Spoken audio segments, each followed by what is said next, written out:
대한민국 재계에는 수많은 경영자가 존재합니다.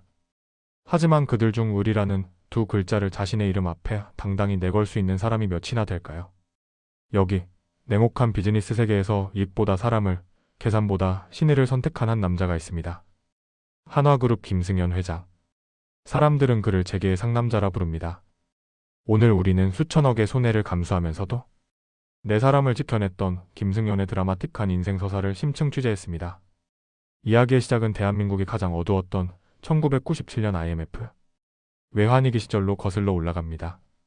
당시 모든 기업이 생존을 위해 직원을 길거리로 내몰던 시절이었습니다. 한화 역시 뼈를 깎는 구조조정이 필요했죠. 한화에너지를 현대정유에 매각해야 하는 절체절명의 협상 테이블.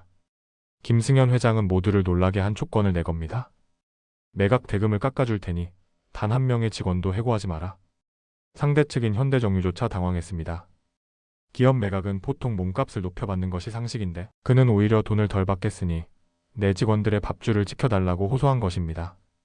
김 회장은 여기서 멈추지 않았습니다.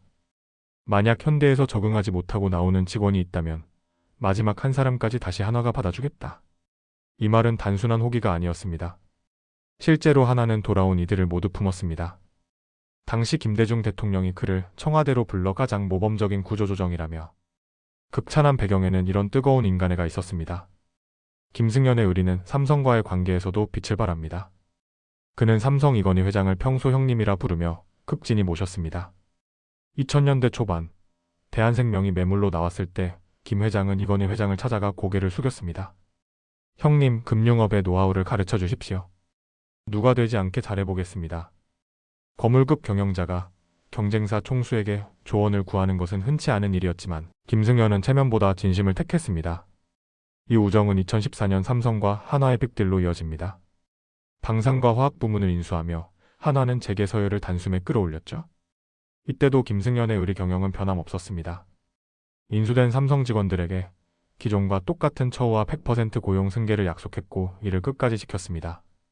2020년 이건희 회장이 별세했을 때 빈소를 가장 먼저 찾아 오늘은 내 인생 가장 슬픈 날이라며 눈시울을 붉히던 그의 모습은 비즈니스 관계를 넘어선 진정한 형제애를 보여주었습니다. 김 회장의 의리는 현장에서 땀 흘리는 말단 직원들에게 더욱 세심하게 닿았습니다. 2014년 한화건설이 이라크 신도시 건설을 진행하던 당시의 일화는 전설로 남아있습니다. 섭씨 50도를 넘나드는 지옥 같은 사막의 열기 속에서 고생하는 직원들을 격려하기 위해 김 회장이 직접 이라크로 날아갔습니다. 그는 직원들에게 물었습니다. 지금 가장 먹고 싶은 게 무엇인가? 직원들은 농담 섞인 말투로 회 한 접시 시원하게 먹고 싶습니다. 라고 답했죠. 사막 한가운데서 신선한 회를 찾는다는 건 불가능에 가까운 일이었습니다. 하지만 며칠 뒤 기적이 일어났습니다. 김 회장이 특별 전세기를 띄워 인천항에서 갓 잡은 광어 600인분을 이라크 사막까지 공수해 온 것입니다. 아이스박스에 담긴 신선한 광어회를 마주한 직원들은 눈물을 흘렸습니다. 회장의 진심이 담긴 그 한 접시는 직원들에게 어떤 보너스보다 큰 위로와 자부심이 되었습니다. 그의 의리는 스포츠 현장에서도 멈추지 않았습니다. 1984년 LA 올림픽 복싱 경기에서 한국 선수들이 노골적인 편파 판정을 받자 김 회장은 기자회견을 자청했습니다. 공정한 판정이 보장되지 않는다면 한국 선수단 전체를 철수시키겠다. 차기 올림픽 개최국으로서 엄청난 리스크를 아는 발언이었지만 내 선수가 억울하게 당하는 꼴을 보느니 모든 것을 걸겠다는 상남자의 기계였습니다. 한화 이글스에 대한 애정도 유별납니다. 성적이 나오지 않아 팬들이 김성근 감독을 원하자 팬들이 원한다면 그렇게 하라며 결단했고 류현진과 김태균 같은 프랜차이즈 스타들이 해외에서 돌아올 때 무조건 최고의 대우로 모셔오라며 힘을 실어주었습니다. 특히 롯데의 상징이었던 고 최동원 감독이 암투병 끝에 세상을 떠났을 때 그의 마지막 직장이 한화였다는 이유만으로 장례비용 전액을 지원하고 유가족을 챙긴 일화는 대한민국 야구 팬들의 가슴을 울렸습니다. 마지막으로 김승현의 의리는 국가를 향합니다. 천안함 피격 사건 당시 그는 임원회의에서 이렇게 지시합니다. 우리는 군수사업을 하는 기업이다.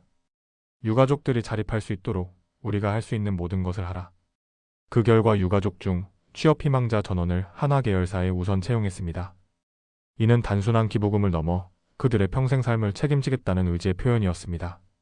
미국 해군 정보국에서 국가 기밀을 유출한 혐의로 고초를 겪었던 로버트 김을 아무도 모르게 십수년간 지원한 사실이 뒤늦게 밝혀진 것도 김승연다웠습니다. 조국을 위해 일하다 어려움에 처한 사람을 외면하는 것은 도리가 아니다라는 것이 그의 생각이었습니다. 세상은 그를 거칠다 말하기도 하고 때로는 투박하다 말합니다. 하지만 그 투박함 속에는 한 번 믿은 사람은 끝까지 책임진다는 단단한 철학이 박혀 있습니다. 수만 명의 직원을 식구라 부르며 그들의 가정을 지키기 위해 자신의 이익을 기꺼이 포기할 줄 아는 경영자. 김승연 회장이 증명한 것은 명확합니다. 진정한 힘은 군림하는 것이 아니라 내 사람의 방패가 되어주는 데서 나온다는 사실입니다. 사람을 남기는 것이 가장 큰 장사다. 이 단순하고도 강력한 진리가 오늘날의 한화를 만들었습니다. 여러분의 곁에는 지금 당신을 위해 사막으로 광어회를 보내줄 진짜 사람이 있습니까? 혹은 당신은 누군가에게 그런 사람이 되어주고 있습니까? 김승연의 우리 경영이 우리에게 던지는 묵직한 질문입니다. 이상으로 오늘 이야기를 마칩니다. 시청해주셔서 감사합니다.